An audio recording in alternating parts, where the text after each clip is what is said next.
Dear cadets, कैसे आप लोग? चलिए देखते हैं। वेलकम। पीसीएस मंथन परिवार में स्वागत है आपका। हमारा नया जो इनॉग्रेशन है उसे आप देख सकते हैं कि एग्जाम एक्सप्रेस एक एप्लीकेशन भी है और एग्जाम एक्सप्रेस हमारा एक यूट्यूब चैनल भी है। जैसा कि हमने ये श्रृंखला जो मैंने स्टार्ट की हुई थी, श्रृंखला का हमारा जो मुख्य उद्देश्य था वो यही था कि पर डे आपको जो है 50 क्वेश्चंस यानी कि 50 प्रश्नों की श्रृंखला प्रतिदिन आपको सॉल्व कराई दी जाएगी। उसके पीछे सबसे बड़ा हमारा उद्देश्य जो है वो ये है कि इसमें एग्ज़ाम ओरिएंटेड जो कंटेंट है वो आपको मिलेगा। इसके अलावा जो हम देते हैं आपको, तो प्रैक्टिस इतनी ज़बरदस्त हो जाएगी आपकी कि सेम वही आयोग का जो पैटर्न है उसी को आप टेलीग्राम पे आप देखते होंगे। आप जो क्विज करते हैं या जो टेस्ट करते हैं, हम नेक्स्ट डे उसका क्या करते हैं, स्पष्टीकरण करते हैं, ताकि पेपर पेन लेके आप बैठे और उसमें जो कीवर्ड्स हैं और जो पॉइंट्स हैं उनको नोट डाउन करते चले जाएं, ताकि आपका जो प्रैक्टिस है वो इतनी सटीक हो कि कोई भी प्रैक्टिस सेट इसके आगे फीका पड़ जाए। तो आज हमारा डे 4 है। आज हमारा डे 4 है, तो डे 4 डे का हम जो है आज करते स्टार्ट। पिछले 2 दिन से हम वीडियो नहीं डाल पाए, कुछ मेडिकल प्रॉब्लम्स थी, उसके लिए क्षमा चाहेंगे। चलिए बिना देर किए हुए आज का हमारा पहला क्वेश्चन है, उसे हम स्टार्ट करते हैं। तो पहला क्वेश्चन आज का हमारा ये कह रहा है कि जलवाष्प वाटर वेपर के संबंध में कुछ चीज़ें दी हुई हैं। बोला कि ऊंचाई के साथ में जलवाष्प की मात्रा क्या होती है, घटती है। निम्न अक्षांशों से उच्च अक्षांशों की ओर जाने पर इसकी मात्रा बढ़ती है। फर्स्ट वाला करेक्ट है सेंटेंस, लेकिन सेकंड वाला गलत है, क्योंकि यहां पर बढ़ेगी नहीं, क्या होगी, कम होगी। तो आंसर होगा हमारा केवल एक। क्वेश्चन नंबर 2 है, ये मीथेन हाइड्रेट को फायर आइस कहा जाता है। मीथेन हाइड्रेट को फायर आइस कहा जाता है, जैसे नाइट्रस ऑक्साइड को लाफिंग गैस कहते हैं या शुष्क बर्फ के नाम से जानते हैं, वैसे ही बोला मीथेन हाइड्रेट को फायर आइस कहते हैं। क्योंकि मैंने बोला था एक वर्ड याद रखना है आपको, कौन सा, क्योंकि। जहां पर ये कथन के बीच में कारण और वहां से स्टार्ट करें, क्योंकि यह ज्वलनशील है, दैट्स करेक्ट ऑल्सो। तो ए आर दोनों सत्य हैं और आर ए की सही व्याख्या भी है। फिर हम देखते हैं आज ब्लैक कार्बन के लिए हमारे में क्वेश्चन पूछा हुआ है कि ब्लैक कार्बन के संदर्भ में जो स्टेटमेंट दिए हुए हैं उन पे हम जब चर्चा करते हैं तो कह रहा है कि ब्लैक कार्बन जो है एक गैस है। भाई गलत बात है, नहीं गैस नहीं है, ये क्या है, एक ठोस है। ठीक। दूसरा कह रहा है कि यह पार्टिकुलर मैटर का एक अव्यय है, बिल्कुल करेक्ट है। इसकी उपस्थिति में एल्बिडो में वृद्धि होती है, बिल्कुल सही। दो स्टेटमेंट करेक्ट हैं। यानी कि अब देखिए यहाँ पे आप सीखें इस चीज को, यूपीएससी का लेवल होता है उसमें क्या करता है, सारे स्टेटमेंट्स दिए हुए होते हैं। अब इसमें यहाँ पे एक ट्रिक पकड़ लीजिए कि आपको पता है कि एक नहीं हो सकता, तो एक विकल्प में यहाँ पे भी रखा, ये नहीं हो सकता, ये भी नहीं हो सकता, इसके कोई चांस नहीं है। यानी कि स्टेटमेंट 2 एंड करेक्ट है, तो answer will be going to second वाला। ठीक है, चलिए आगे हम नेक्स्ट क्वेश्चन अपना देखते हैं। तो नेक्स्ट क्वेश्चन नंबर हमारा 4 है, जलवायु परिवर्तन एवं भूमंडलीय ऊष्मन भारत में पेयजल उपलब्धता में कमी, समुद्री अम्लीकरण तथा तटीय क्षेत्रों में बाढ़ की समस्या को उत्पन्न कर सकती है। बिल्कुल सही बात है। ग्रीन हाउस गैसों में कमी लाने के लिए भारत 22 अप्रैल 2014 को पेरिस समझौते पर हस्ताक्षर किए। डाउटफुल है इस क्वेश्चन में, 22 अप्रैल 2014 नहीं है, 22 अप्रैल 2016 है। भारत में जलवायु परिवर्तन के लिए राष्ट्रीय कार्यक्रम योजना 2008 में जारी की। यानी कि आप देखेंगे तो इसका आंसर 2 नहीं हो सकता है, यानी कि हमारा 2 वाला यहाँ पे कट जाएगा, क्योंकि ये 22 अप्रैल और ये डेट वाला जो है ये मैच नहीं कर रहा है। आप देखते हैं 3 सही है, 1 सही है, एक ही विकल्प में दिया हुआ है केवल 1 और 3 यहाँ से है। फिर आगे चलते हैं, हमारा नेक्स्ट क्वेश्चन है। नेक्स्ट क्वेश्चन दिया हुआ है, असेंबलिंग का क्वेश्चन है। असेंबलिंग के क्वेश्चन में यदि आपको 1 मिल जाता है वो 100% फिट बैठ जाता है। कई प्रश्न ऐसे होते हैं जहां जब आपको 3 फैक्ट नहीं पता है तब तक वो नहीं होता है, लेकिन यूपी पीसीएस में सामान्यता देखा गया है, ज्योग्राफी में, हिस्ट्री में, अगर आपको केवल एक प्रश्न का ही सही से पता है तो वो ही विकल्प में दिया होता है। जैसे देखें, राष्ट्रीय जल मिशन 2011 सभी को पता है, तो 1 का 2 होना चाहिए, 1 का 2 यहाँ पे भी, 1 का 2 यहाँ पे भी, तो ये 2 विकल्प नहीं हो सकते हैं। ठीक है, राष्ट्रीय हरित भारत मिशन ये 2014 में यानी सबसे लास्ट में है। ठीक, तो हरित मिशन यानी कि ये दे रखा है आपका कौन सा, राष्ट्रीय हरित भारत मिशन 2014, यानी डी का 3 होना चाहिए। अब डी का 3 जो आपको लग रहा है वो केवल एक ही विकल्प है जो हमें D3 की ओर इंडिकेट कर रहा है। ठीक, यानी हरित भारत मिशन क्या है, ये 2014 में है। राष्ट्रीय सौर मिशन ये 2010 में है। राष्ट्रीय सतत कृषि मिशन 2008 में है, और जल मिशन आपका 2011 में है। तो answer will be going to that. Okay, next question की ओर मूव करते हैं हम। तो हमारा नेक्स्ट क्वेश्चन जो है, ऊर्जा संरक्षण अधिनियम 2001 में लाया गया, ग्राम विद्युतीकरण नीति 2006 से संबंधित है। बोथ आर स्टेटमेंट करेक्ट है। ठीक, दोनों सही है। राष्ट्रीय नाभिकीय मिशन, बस यहीं पे प्रॉब्लम हो गई इस क्वेश्चन के साथ में, इन्होंने क्या बोल दिया, नाभिकीय नाभिकीय मिशन, ठीक। जबकि होना क्या चाहिए, जलवायु कार्य योजना के अंतर्गत 8 मिशन, 8 मिशन तो की गए बट नाभिकीय के लिए नहीं, पहला वाला गलत होता है। राष्ट्रीय संवर्धित ऊर्जा दक्षता मिशन को 24 अगस्त 2012 को प्रधानमंत्री परिषद द्वारा मंजूरी दी गई, केवल 2 सही है, बाद बाकी गलत है। से फिर हम आगे मूव करते हैं। तो इसका देखिए जो 8 मिशन है इनको ध्यान रखना, ये आपको बहुत हेल्प करने वाले हैं, क्योंकि 8 मिशन के साथ साथ में इनको क्या करेगा, आपसे पार्टिकुलर कोई एक मिशन भी डिस्कस कर सकता है या उनसे पूछ सकता है। तो ये 8 मिशन है, इनको थोड़ा सा आपको कंसीडर करना है। चाहो तो स्क्रीनशॉट ले सकते हो आप, और चाहो तो इनको आप नोट डाउन भी कर सकते हो, ठीक। अगला क्वेश्चन है, राष्ट्रीय पर्यावरण नीति किस वर्ष लागू की गई? लागू करने की बात कर रही है तो ये होगा 2006 है हमारा यहाँ पे। क्वेश्चन नंबर 10 कह रहा है, कार्बन फुटप्रिंट के संदर्भ में निम्नलिखित कथनों पर विचार कीजिए। कार्बन फुटप्रिंट यानी कि एक भूमंडल पर एक व्यक्ति या किसी संस्था द्वारा ग्रीन हाउस गैस का जो उत्सर्जन होता है उसको हम क्या कहते हैं, कार्बन फुटप्रिंट। और मेजर किस में करते हैं, ग्रीन हाउस गैस में। तो देखिए पहला लिखा है संस्था या व्यक्ति द्वारा किया जाना, बिल्कुल सही है। किसी व्यक्ति के कार्बन फुटप्रिंट का आकलन हरित गैस के उत्सर्जन से है, बोथ आर करेक्ट, दोनों ही स्टेटमेंट करेक्ट है। आइए, कथन कारण का है, मीठे जल वाली आर्द्र भूमि मीथेन का उत्सर्जन होता है। देखिए मीठा हो या खारा हो, कैसा भी जल हो, उससे ऑक्सीजन का उत्सर्जन होना है, ठीक है। यानी आर्द्र भूमि मीथेन का उत्सर्जन की बात चल रही, तो मीथेन को आपने देखा, ठीक। कार्बनिक पदार्थों के ऑक्सीजन की उपस्थिति, बस ये बात गलत है, ऑक्सीजन की अनुपस्थिति में अपघटन होता है तब बनता है। यानी कि हम कह सकते हैं कि ए सही है और आर गलत है, ठीक। इसलिए क्या हो जाएगा, इसका सी हो गया आंसर। चलिए अगले क्वेश्चन पे चलते हैं। क्वेश्चन नंबर 11 है, क्वेश्चन नंबर 11 पे आएंगे हम। तो क्वेश्चन नंबर 11 कह रहा, अंतरराष्ट्रीय सौर गठबंधन को 2015 के संयुक्त राष्ट्र जलवायु परिवर्तन सम्मेलन में प्रारंभ किया गया था। बिल्कुल करेक्ट है, नो डाउट।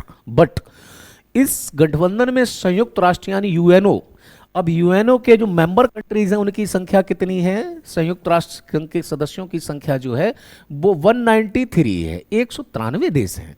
और वो कह रहा है कि सभी देश नहीं, ये बात गलत है, सभी देश सम्मिलित नहीं है, बल्कि ये सौर गठबंधन है, ये कुछ ही देशों का है। इसका हेडक्वार्टर देखेंगे तो अपने हरियाणा के गुरुग्राम में है, और गुरुग्राम वाला ये क्वेश्चन एक बार आ चुका था एग्जाम में, ठीक है। चलिए नेक्स्ट क्वेश्चन की ओर हम मूव करते हैं। तो नेक्स्ट क्वेश्चन हमारा क्वेश्चन नंबर 12 है, हरित अर्थव्यवस्था। इसके लिए पूछा गया, हरित अर्थव्यवस्था पहल की शुरुआत 2012 में ब्राजील में की गई। हरित अर्थव्यवस्था रियो 10 की केंद्रीय थीम थी, यानी रियो प्लस 10 जो था 10, उसकी बोला के इसे विषय वस्तु थी या थीम थी। विचार कीजिए कौन से कथन सही नहीं हैं, ठीक। अब इसका स्पष्टीकरण आप देखेंगे तो आप पाएंगे कि ये दोनों ही कथन सही नहीं हैं यहाँ पे, ना तो ये थीम थी और ना ये रियो 25 में था, ठीक। क्योंकि कारण क्या था, कब हुई है, 2012 में, किसके द्वारा, यूनाइटेड नेशंस एनवायरमेंटल प्रोग्राम के माध्यम से। और कह रहा है कि हरित अर्थव्यवस्था रियो प्लस 10 की नहीं, रियो प्लस 20 की केंद्रीय थीम थी। तो दोनों ही स्टेटमेंट गलत हैं, आप इनको याद रखें। खास करके 2012 में यूएनईपी की याद रखेंगे, ग्रीन इकोनॉमी, ठीक। चलिए नेक्स्ट पे पढ़ते हैं, निम्नलिखित में से कौन सी ग्रीन हाउस गैस है। तो आप देखें ग्रीन हाउस गैस कौन सी है, तो आप देखें जलवाष्प भी है, मीथेन भी है, सल्फर हेक्साफ्लोराइड भी है, और क्लोरोफ्लोरोकार्बन भी है। तो हम कह सकते हैं कि ये जो है 1 2 3 4 ये तीनों ही ग्रीन हाउस गैसेस हैं, ये तीनों ही ग्रीन हाउस गैसेस हैं। तो आंसर होगा इसका डी। क्वेश्चन नंबर 14 कह रहा है, यूएनएफसीसी के अंतर्गत ग्रीन हाउस गैसों में कमी लाने का एक समझौता है। That's good. भारत ने 22 मई 2016 को पेरिस जलवायु, अभी अभी आपको बताया था कि 22 मई नहीं है, ठीक है, क्या है 22 अप्रैल है। तो पहला सही है और दूसरा यहाँ पे क्या होता है, गलत है। क्योंकि देखिए 22 अप्रैल 2016 को हुआ है पेरिस समझौता, उसमें साइन किए थे, ठीक है। आगे सूची 1 सूची 2 का मिलान करना है आपको। हेलसिंकी सम्मेलन किगाली राजधानी है किसकी, किगाली राजधानी है जो युगांडा की राजधानी है Kigali, Durban, New York, Helsinki.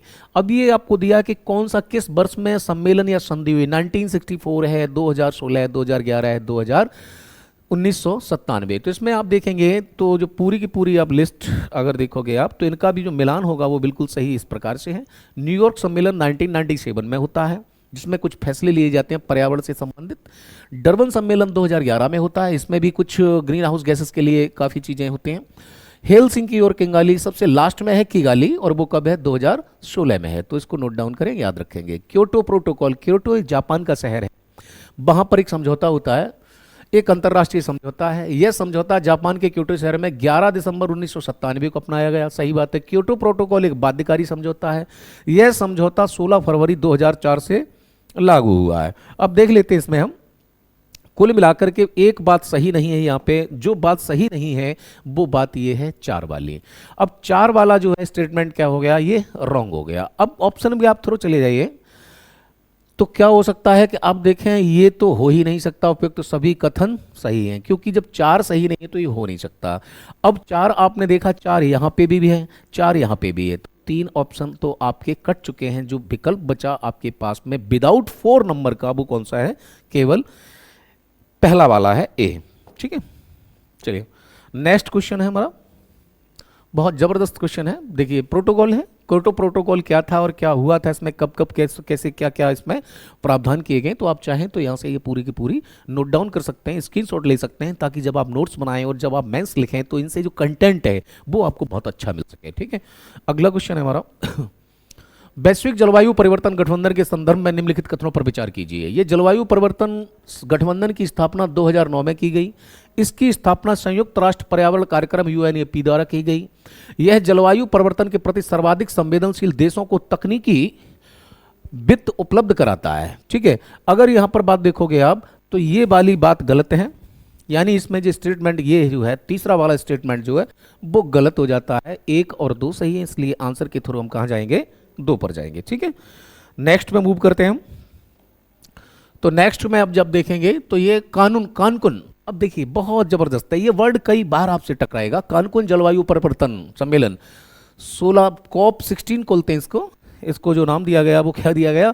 Corp 16। ठीक, 2010 में हुआ, मोरक्को में आयोजित हुआ था कानकुन। इस सम्मेलन में विकसित देशों को वित्त प्रदान करने हेतु एक ग्रीन क्लाइमेट फंड की स्थापना का प्रावधान किया गया था। नहीं, इसमें नहीं किया गया था, किसी और में किया गया था। ठीक है, तो जब इसे देखेंगे आप तो हम आगे बढ़ते हैं, इसके स्पष्टीकरण पे देखेंगे तो डी है, क्योंकि इसमें दोनों ही सही नहीं है। कानकुन जलवायु सम्मेलन 2010 में है, ना कि 9 में। ठीक, यह समझौता औद्योगिक स्तर के ऊपर किससे रिलेटेड है? ये जी टेम्परेचर, बात किसकी हो रही है? जो ग्लोबल वार्मिंग में ना, तो क्या कह रहा है? 2 डिग्री सेल्सियस से अधिक नहीं, और गिरावट कितनी होनी चाहिए? 1.5 डिग्री सेल्सियस। तो ये 2 पॉइंट आप याद रखेंगे, 2 degree Celsius, 1.5 degree Celsius. Cancun जो हमारा पैक्ट है, समझौता है, वो ग्लोबल वार्मिंग से रिलेटेड है। टेम्परेचर, वैश्विक ऊष्मन, वैश्विक तापमान को संबोधित करता है। ठीक है, नेक्स्ट क्वेश्चन पे हम आगे जाते हैं। तब नेक्स्ट क्वेश्चन के लिए मूव करते हैं, तो उस पर देखते हैं। क्वेश्चन नंबर हमारा 90 है, अर्थ आवर के संदर्भ में है। Every year we celebrate the earth hours, प्रत्येक वर्ष हम पृथ्वी दिवस यानी अर्थ आवर्स मनाते हैं, घंटा मनाते हैं। तो उसमें जो कह रखा है यहाँ पे तो पहला स्टेटमेंट कह रहा है कि WWF वर्ल्ड वाइल्ड फंड के द्वारा मनाया जाता है, संगठन मुख्य है। ठीक है, अर्थ आवर को पहली बार 2007 में कहां पर? ऑस्ट्रेलिया के मेलबर्न। बस ये बात गलत हो गई, ऑस्ट्रेलिया के मेलबर्न में नहीं है, ये कहां पर है? ये सिडनी में मनाया गया था पहली बार। ये सही है कि 2007 में था, but not in Melbourne but it in Sydney. तो सेकंड स्टेटमेंट हमारा रॉन्ग हो जाता है। तो 2 किसमें है? 2 इसमें है, ये हो नहीं सकता। ये इसमें है कि सत्य है, ये हो नहीं सकता। अब आपके पास में विकल्प कितने बचे हैं? केवल 2 options you have. Elimination method को अपनाया। ये बात बिल्कुल सही है कि जब अर्थ आवर मनाते हैं तो नॉन रिक्वायर्ड लाइक इक्विपमेंट्स को हम क्या करते हैं? फॉर 1 आवर स्विच ऑफ कर देते हैं। तो क्या सही है? 1 और 3 हमारा यहाँ पे करेक्ट हो रहा है। आगे आते हैं, स्टेटमेंट है वही, ये देखो जो पहले अभी बताया था, सतत विकास समाज, पर्यावरण तथा अर्थव्यवस्था की संतुलित एकीकरण है। गुड, सही बात है, क्योंकि सतत विकास की आधुनिक संकल्पना ब्रटलैंड रिपोर्ट हमारा साझा भविष्य से प्राप्त की गई है। AR दोनों सही हैं और AR की सही व्याख्या भी करता है, इसलिए इसका आंसर क्या होगा? इसका आंसर हमारा A हो जाएगा। ठीक, फिर आगे देखते हैं, स्पष्टीकरण देख लीजिए। सॉरी, B होगा इसका, क्षमा चाहूंगा, इसका आंसर बी होगा। AR दोनों सत्य हैं, बट ये इसकी जो एक्सप्लेनेशन है वो नहीं, हमारा जो वर्ड है वो की रिलेट नहीं हो रहा है, तो इसलिए हम नहीं मानते इसको। तो इसका आंसर बी है।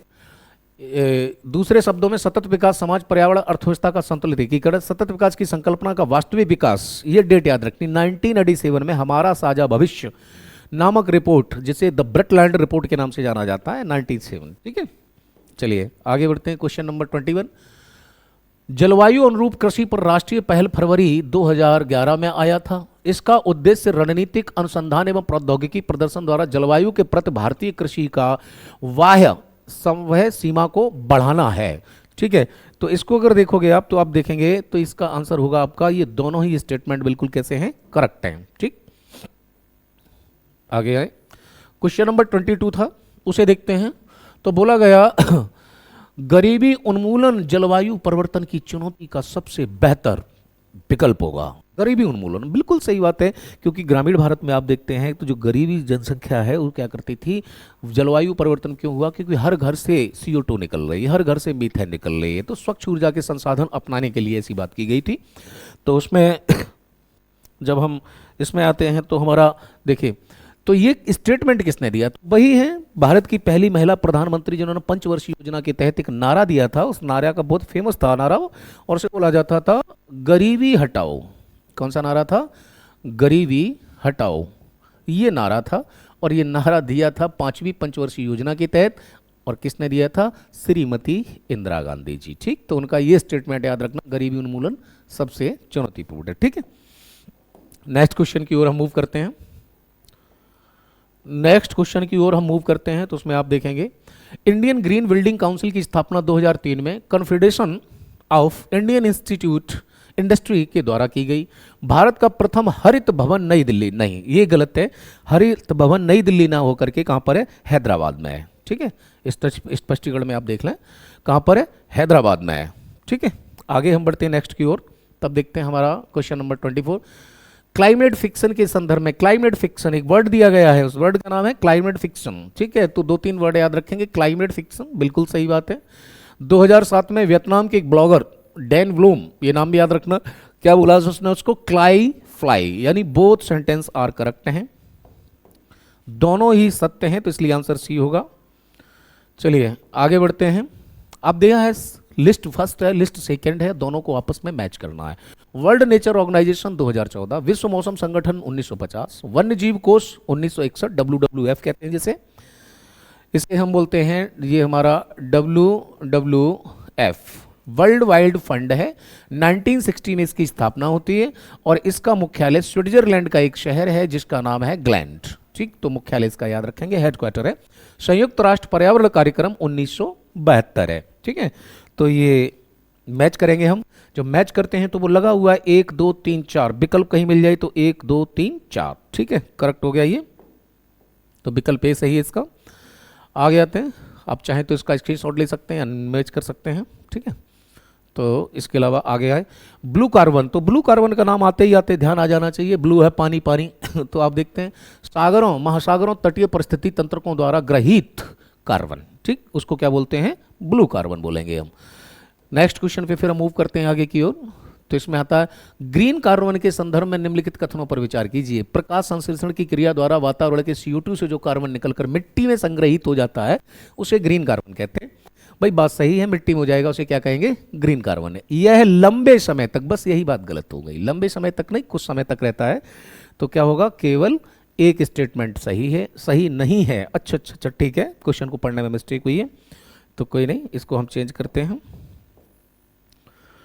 27 को देखते हैं, इसका देखते हैं। प्रकाश, हाँ क्या होता है, ग्रीन कार्बन कहा जाता है जो निकलकर मिट्टी में संग्रहित। पहला वाला करेक्ट है, यह कार्बन थोड़े समय तक। ठीक है, तो क्या था इसका, सेकंड वाला स्टेटमेंट करेक्ट नहीं था। 28 पे आते हैं। 2013 ग्रीन क्लाइमेट फंड का मुख्यालय सोंगडो को बनाया गया। ग्रीन क्लाइमेट फंड की वास्तविक स्थापना दोहा सम्मेलन 2012 के दौरान की गई है, और पूछ रहा है कि कौन कौन से स्टेटमेंट करेक्ट हैं। क्या ये सांगडो उत्तर कोरिया में है, बिल्कुल है। सम्मेलन 2012 में हुआ था। ये अब देखना, डेट्स पे थोड़ा ध्यान देते हैं, तो उसके लिए इसके स्पष्टीकरण पे जब आप आते हैं तो ये दे रखा है डरबन सम्मेलन 2011 है, ना कि दोहा सम्मेलन 2012। पहला स्टेटमेंट, सेकंड वाला स्टेटमेंट करेक्ट हो गया। ग्रीन क्लाइमेट फंड की संस्था का मुख्यालय 2013 में दक्षिण कोरिया के इचियान शहर के सांगडो। ठीक है, तो ग्रीन क्लाइमेट फंड को आपको याद रखना है कि दक्षिण कोरिया के इंचियांग में इसका क्या है, हेडक्वार्टर्स है, और ये डरबन सम्मेलन 2011 से है, न कि 2012 के दोहा से है। ठीक। REDD प्लस सिर्फ विकासशील देशों को, अब देखिए 3-4 मैंने बोला था ना, जहां पर भी क्वेश्चन पेपर में आपको क्या दिखाई दे जाए, सिर्फ और क्या लग दिया, तक सीमित है। 100% संभावना होती है ये कीवर्ड्स पहचानिए। आप इतनी प्रैक्टिस करा दूंगा कि आप निश्चिंत हो जाइए। जहां पर ये 2 कीवर्ड्स आपको दिखाई दे जाएं, केवल, ही, मात्र, आप देखें सिर्फ, तक, सीमित, यानी कि स्टेटमेंट कैसा होगा, गलत होगा। भारत ने 2011 में INCCA का प्रकाशन किया था, ये करेक्ट है, यानी स्टेटमेंट हमारा कौन सा करेक्ट है, 2 सही है, तो इसलिए आंसर क्या होगा इसका, आंसर हमारा 2 हो जाएगा इसका। ठीक, आगे बढ़ते हैं हम, आगे देखते हैं। ये देखिए, भारत की बढ़ती जनसंख्या हेतु खाद्य एवं पोषण सुरक्षा सुनिश्चित करने के क्रम में जलवायु परिवर्तन एक चिंता का विषय है। बिल्कुल सही बात है, हम मानते हैं, इस बात से सहमत हैं। अब यहां पर बस विषय बन गया है, आप देखिए, क्योंकि, बस इस वर्ड को आप लगा दीजिए, क्योंकि जलवायु परिवर्तन का प्रभाव वैश्विक है, परंतु भारत जैसा देश जिसकी जनसंख्या का बड़ा हिस्सा किस पर है, कृषि पर निर्भर है। बिल्कुल सही बात है ये, इसलिए ए आर दोनों करेक्ट हैं और आर ए की सही डेफिनेशन भी है। ठीक, चलिए आगे हम मूव करते हैं अगले क्वेश्चन पे हमारे पे। तो अगला क्वेश्चन जो कहना चाह रहा है वो हमसे कहना चाह रहा है ओजोन परत के लिए पूछा है हुआ, ओजोन लेयर के लिए पूछा है। ओजोन परत वायुमंडल की दुर्लभ परत है जिसके प्रत्येक 10 लाख हवा अणुओं पर औसतन करीब 3 ओजोन अणु पाए जाते हैं। बिल्कुल, दैट्स करेक्ट।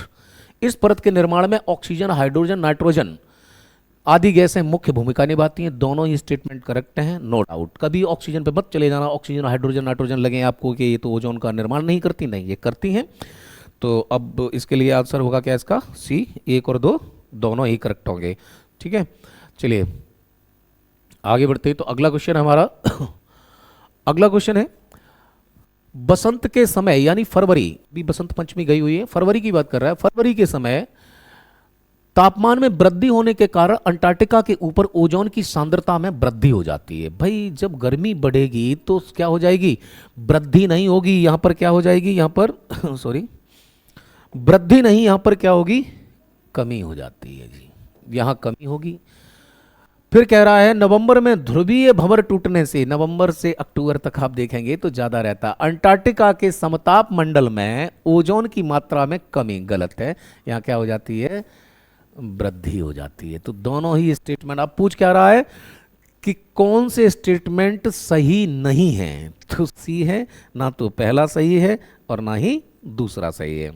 ठीक, चलिए 33 से कह रहा है समताप मंडल के ओजोन को, समताप मंडलीय ओजोन की बात कर रहा है कि समताप मंडलीय ओजोन को की रिक्तता या इसका क्षरण होने के लिए या इसको खत्म होने के लिए क्या प्रभाव हो सकते हैं यदि ये खत्म हो गई। अब जब ये खत्म होगी तो सबसे पहले देखो क्या बढ़ जाएगी, यानी कि पैरा बैंगनी किरणों में वृद्धि होगी, बिल्कुल पृथ्वी तक आएंगी, वो आएंगी इन दोनों के साथ में इंफ्रारेड यानी अवरक्त किरणों में भी वृद्धि होगी।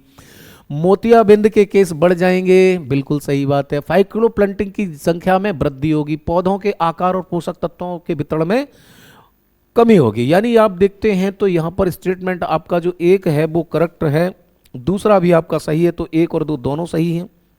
दूसरा सही है, इसमें है नहीं तो ये भी नहीं हो सकता है। इसके लिए हम देखते हैं आगे अपना स्पष्टीकरण देखते हैं। तो स्पष्टीकरण में आ जाते हैं तो डी है कि 1 को छोड़ के बाद बाकी, यानी कि इसका देखें ऑप्शन डी होगा, पूरी डिटेल आपके लिए है।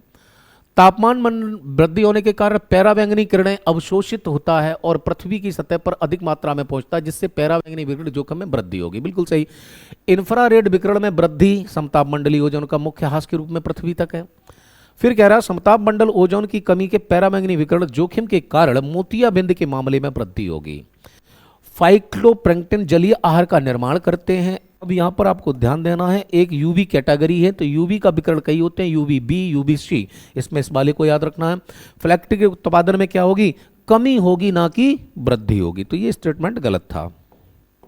ठीक, चलिए हाइड्रोक्लोरोकार्बन, क्लोरोफ्लोरोकार्बन, हाइड्रोक्लोरोकार्बन, क्लोरोफ्लोरोकार्बन के प्रतिस्थापन के रूप में किस वर्ष तक पूरी समाप्त हो जाएगी, तो 2030 है, याद रखना। कुछ एक्सपेक्टेड डेट्स होती हैं तो उनको आपको याद रखना है। तो 2030 तक दिया हुआ है, आप देख सकते हैं, स्पष्टीकरण है। ठीक है, ऑप्शन ए है। लिस्ट पे फिर आएगी बात, Helens, methyl bromide, methyl chloroform और हाइड्रोक्लोरोफॉर्म। ठीक, अब इसमें आपको देखना है कि लिस्टिंग लगानी है। तो हेलेंस जो होती है वो CFE के विस्थापन से ए का एक होगा, तो ए का एक केवल एक ही विकल्प में है, दो का दो है, सफाई के लिए है। तीसरा देखते हैं मिथाइल जो है मैथिल क्लोरोफॉर्म, तो वो कीटनाशक के रूप में यूज करते हैं। चौथा है हाइड्रोक्लोरोकार्बन, तो अग्निशमक यंत्र और विस्फोटक से सुरक्षा के रूप में इसका हम प्रयोग करते हैं, तो विकल्प ए है। अगर इनका आप मैचिंग करेंगे तो ये सीधा सीधा इसके लिए हो जाता है, ये इस पे चला जाएगा, क्लोरोफॉर्म कीटनाशक पे होगा और लास्ट वाला ये इधर को मैच करेगा। ठीक है, तो अगला नेक्स्ट क्वेश्चन है हमारा, निम्नलिखित में से कौन सा कथन असत्य है? असत्य है तो आप देखिए, सबसे पहले असत्य के बारे में पूछ रहा है, तो असत्य के संदर्भ में देखें, वायुमंडलीय ओजोन का मापन डॉप्सन, बिल्कुल सही बात है, डॉप्सन द्वारा किया जाता, 300 डॉप्सन यूनिट हैं। ठीक है, तकनीकी ये कोई छिद्र नहीं है, बिल्कुल तकनीकी रूप से नहीं है। ओजोन विघटन का अवलोकन उत्तरी ध्रुव पर, उत्तरी पे नहीं भैया, कहाँ करेंगे हम? उत्तरी पे ना कर करके हम इसका अवलोकन करते हैं कहाँ पर? दक्षिणी ध्रुव, क्योंकि अंटार्कटिका के ऊपर होल है और दक्षिणी ध्रुव पर ही क्या है आपका? अंटार्कटिका। तो इसलिए आप देखते हैं केवल इस वाले से बात खत्म हो गई, तो ये वाली बात असत्य है। चलिए अगले क्वेश्चन की ओर बढ़ते हैं हम। तो अगला नंबर ऑफ क्वेश्चन है 37, सौर्य क्रिया के फलस्वरूप अवशोषित कण मुक्त होने के कारण नाइट्रोजन गैस और जलवाष्प का विघटन होता है। ठीक है, दूसरा स्टेटमेंट दे रहा है, जलवाष्प के विघटन से नाइट्रोजन परमाणु, नाइट्रोजन विघटन से हाइड्रोजन अणु मुक्त होते हैं जो ओजोन स्तर को कम करते हैं। निम्नलिखित में से कौन से कथन जो है वो सही है? अगर इनके लिए आप देखेंगे तो ये दोनों ही कथन क्या है? सही है। यानी दोनों नहीं, सिर्फ पहला कथन सही है, ये सेकंड वाला गलत है। ओजोन स्तर को कम नहीं करते, ओजोन स्तर को बढ़ाते हैं। ठीक है, आगे आएंगे। क्वेश्चन हमारा 38 है, दक्षिणी ध्रुवीय ओजोन छिद्र की ब्रिटिश वैज्ञानिकों द्वारा खोज। अब देखिए कुछ सिस्टम्स हैं, आप लगा लीजिए। तो ये खोज कब हुई? 1985, 85 में खोज होती है। 85 में खोज के लिए फिर क्या किया जाता है? 1987 में कनाडा का एक शहर है मॉन्ट्रियल, वहां पर एक सम्मेलन बुलाया जाता है, प्रोटोकॉल। ये जो लागू होता है, ये लागू होता है जाके कब? ये 1989 में, इसमें ये लागू होता है। तो डेट से उनके क्रम लगाएंगे, फिर इसको लेकर के क्या होता है? किगाली समझौता होता है। ठीक है, तो इसको देखेंगे तो सबसे पहले क्या होगा हमारा? एक हो जाएगा 85 वाला, और एक दे रखा किसमें? यहाँ पर। तो ये सारी की सारी घटनाएं जो हैं वो क्रोनोलॉजी से लगी हुई हैं, और वही क्रोनोलॉजी है जो आपको देखने को मिलेगी। इस क्रोनोलॉजी को समझने के लिए कुछ चीज़ें आप नोट डाउन कर सकते हैं यहाँ से। तो हमने दे रखा है, देखिए 87 में होता है CFC के लिए, 1996 है, और 2016 से 19 तक किगाली। ठीक, अगले क्वेश्चन पे चलते हैं। अगला क्वेश्चन हमारा, निम्नलिखित में से सर्वाधिक ओजोन विघटनकारी पदार्थ। तो क्लोरोफ्लोरोकार्बन को यदि छोड़ दें तो सर्वाधिक विघटन होता कौन सा? हेलेंस। हेलेंस होते हैं वो सबसे ज्यादा इसका विघटन करते हैं। ठीक, नेक्स्ट क्वेश्चन की ओर बढ़ते हैं। क्वेश्चन नंबर 39 है, प्रश्न उत्तर हो गया। ये जितनी भी हैं ये देखिए, ये ओजोन क्षरण के लिए उत्तरदायी हैं, तो इनको आप एक बार नोट कर सकते हैं, इनका स्क्रीनशॉट ले सकते हैं ताकि ये आपको याद रहे। ठीक है, आगे हम नेक्स्ट पे बढ़ते हैं। तो नेक्स्ट क्वेश्चन कह रहा है, कथन कारक का है ओजोन एक अस्थिर गैस है। अब यहां पर आप क्यों की लगा दीजिए, और जैसे ही आपने यहां पर लगाया क्या? केवल एक वर्ड, क्या? क्योंकि। ठीक, अब आपने जैसे ही ये शब्द लगाया क्योंकि, इसका एक तरफ निर्माण दूसरी तरफ विघटन का कार्य रहता है, या निरंतर होने वाली प्रक्रिया, इसलिए क्या है? ये अनस्टेबल है, अस्थिर है। तो ए आर दोनों सही हैं, और ए आर की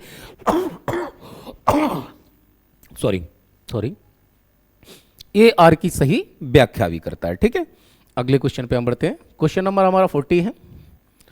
क्वेश्चन नंबर हमारा 41, UVB विकिरण के कारण पौधों में निम्नलिखित में से क्या परिवर्तन नहीं हो सकता?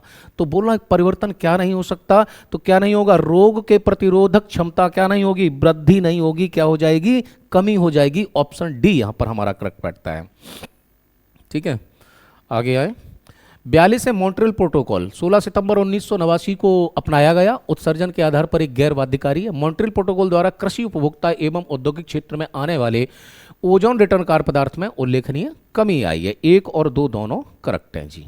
ठीक, ओजोन छिद्र हमारे लिए हानिकारक माना जाता है क्योंकि, ये तो बहुत पहले से आप पढ़ते आए हैं जी। ये देखिए, ये यूवी विकिरणों को पृथ्वी तक पहुंचने में अनुमति देता है जिसमें त्वचा कैंसर हो सकता है। ठीक है, तो ये जो स्टेटमेंट है इसको आप याद रखना, ये बिल्कुल करेक्ट डेफिनेशन है। ठीक है, नेक्स्ट पे चलते हैं। तो क्वेश्चन नंबर 44 है, 2 कथन कारण हैं। बोला हाइड्रोक्लोरोफार्बन क्योटो प्रोटोकॉल द्वारा विनियमित किया जाता है, ना कि मॉन्ट्रियल प्रोटोकॉल द्वारा। भाई ये तो मामला बिल्कुल गड़बड़ हो गया, क्योंकि इस गैस के द्वारा वैश्विक तापमान में बढ़ोतरी होती है लेकिन ओजोन के विघटन में इसका कोई योगदान नहीं है। ठीक है, तो दोनों ही बातें सही हैं, यानी कि कथन भी सही है और उसकी स्पष्ट व्याख्या जो हमें कारण में भी मिलती है। आंसर हो जाएगा आपका कौन सा, ए और बी दोनों। ठीक है, आगे देखते हैं। इसकी जो है हमने बोला गया, इसकी जो मॉन्ट्रियल प्रोटोकॉल है, क्या है मॉन्ट्रियल प्रोटोकॉल?